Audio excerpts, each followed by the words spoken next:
देखिए, बिहार चुनाव में महज अब कम दिन बचे हैं और राहुल गांधी बिहार दौरे पर हैं। कल से उनका दौरा जो है शुरू है। लगातार एसआईआर को लेकर सरकार को घेरने का काम कर रहे हैं। हमारे साथ मंत्री जीवेश मिश्रा जी हैं, जानेंगे। जीवेश जी, एसआईआर पे जो हो रहा है, ये कहा जा रहा है जो इलेक्शन कमीशन मिला हुआ है बीजेपी से, मोदी सरकार से, और प्रूफ जो वो लोग मांग रहे हैं वो नहीं दे रहे हैं। दौरा में भी कल उन्होंने कहा, राहुल गांधी को पॉलिटिकल समझ नहीं है, इसीलिए राहुल गांधी इस देश की राजनीति में रिजेक्टेड नेता के रूप में स्थापित हो गए हैं। तो राहुल गांधी की बात का हम लोग नोटिस नहीं लेते हैं। वो कब क्या बोलेंगे, कभी संविधान जेब में लेकर चलते हैं, कभी संविधान खोलकर लोगों को दिखाते हैं और कभी उसी संविधान को खुद नहीं मानते हैं। तो राहुल गांधी इस देश के रिजेक्टेड पॉलिटिशियन हैं और राहुल गांधी इस देश के कंफ्यूज नेता है। तो राहुल गांधी क्या बोलते हैं ये समझ में नहीं आता है। देश चलता है संविधान से। अगर देश संविधान से नहीं चलता, देश न्याय की प्रणाली से नहीं चलता, तो लालू यादव तो किसी जमाने में बहुत शक्तिशाली नेता थे बिहार के। जेल गए कि नहीं गए मुझे बता दीजिए। सजा मुकर्रर उन पर हुई कि नहीं हुई मुझे बता दीजिए। तो ये देश संविधान से चलता है, ये देश न्याय की प्रणाली से चलता है। और राहुल गांधी को इन विषयों का ज्ञान नहीं है कि बाबा साहब ने जो संविधान लिखा उसका अनुच्छेद 326, में तो लॉ ग्रेजुएट हो इस नाते जिम्मेदारी पूर्वक आपके चैनल पे कह रहा हूं कि अनुच्छेद 326 स्पष्ट करता है कि जो भारत का नागरिक होगा वही भारत में मतदान करेगा। तो राहुल गांधी को इसमें दिक्कत क्या है? राहुल गांधी भारत के नागरिक है ना, आज तो हो गए हैं, तो अब भारत में मतदान करेंगे। उनकी माँ नहीं थी, वो बाद में हो गई, मान लीजिए आके यहाँ। तो अब जब हो गई तो यहाँ मतदान करेंगे। उनको क्यों छाती पीट रहे हैं दूसरे के लिए? जो भारत का नागरिक नहीं है वह भारत में मतदान करे, ऐसी चिंता उनको क्यों हो रही? चुनाव आयोग को अपना काम करने दें।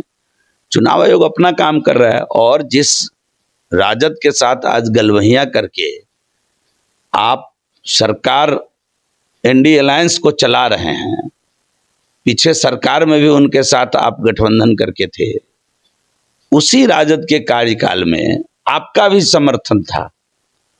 और 2003 में याद करना चाहिए, इतिहास को पढ़ना चाहिए, नहीं तो थोड़ा दूसरे से पूछ लेना चाहिए। 2003 में राबड़ी जी के समय में एसआईआर हुआ था कि नहीं हुआ था? तेजस्वी यादव बताएं, राहुल गांधी बतावें। राहुल गांधी बतावें कि उस समय की तत्कालीन सरकार को कांग्रेस पार्टी ने समर्थन दिया था कि नहीं दिया था, मुझे बतावें। अगर उस समय एसआईआर ठीक थी, उस समय संविधान का अनुच्छेद 326 ठीक था, तो आज संविधान का अनुच्छेद 326 गलत कैसे हो गया? आज एसआईआर गलत कैसे हो गया?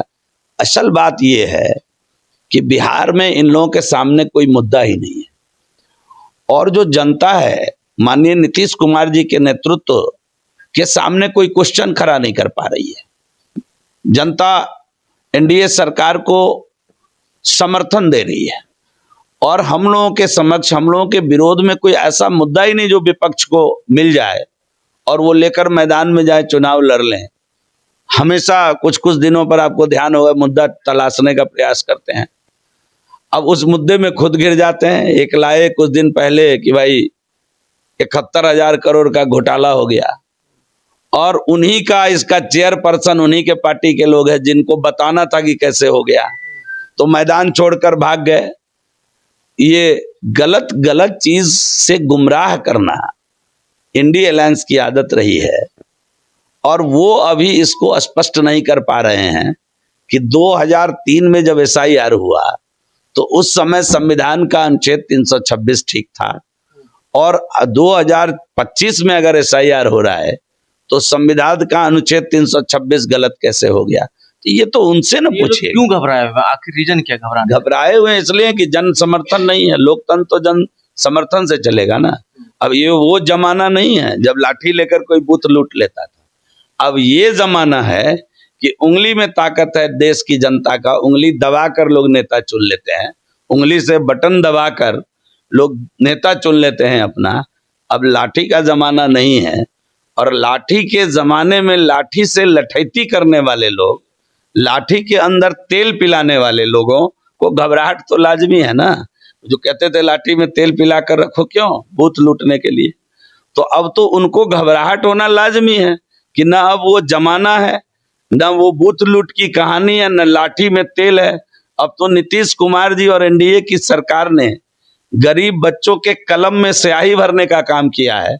अब तो लाठी में तेल पिलाने का काम कोई कर नहीं रहा है, तो घबराहट तो लाजमी एक है ना। अंतिम सवाल, कल जिस प्रकार से मंच पर देखा गया जो एकजुटता लालू प्रसाद खुद रहे और सभी लोग कह रहे हैं जी बूट चूड़ी सरकार को उखाड़ के फेंकना है, महागठबंधन की सरकार लिख बिहार में कर बने। रख लीजिए आप, हम्म। 2010 से भी बुरा हाल महागठबंधन का 2025 में होने वाला है। और आप जरूर मिलिएगा चुनाव बाद हमसे, कि मैं जो कह रहा हूं पूरी जिम्मेदारी के साथ कह रहा हूं आपके चैनल पर, अगर 2010 से बुरा हाल 2025 में नहीं हुआ तो हम अपने राजनीतिक जीवन पर भी विचार कर सकते। चलिए, तो हमारे साथ जीवेश मिश्रा थे, बात कर रहे थे, क्या कुछ कहा वो भी आपने सुना। ऐसे बाकी अन्य तमाम खबरों को देखने के लिए बने रहिए बाइस्कोप के साथ।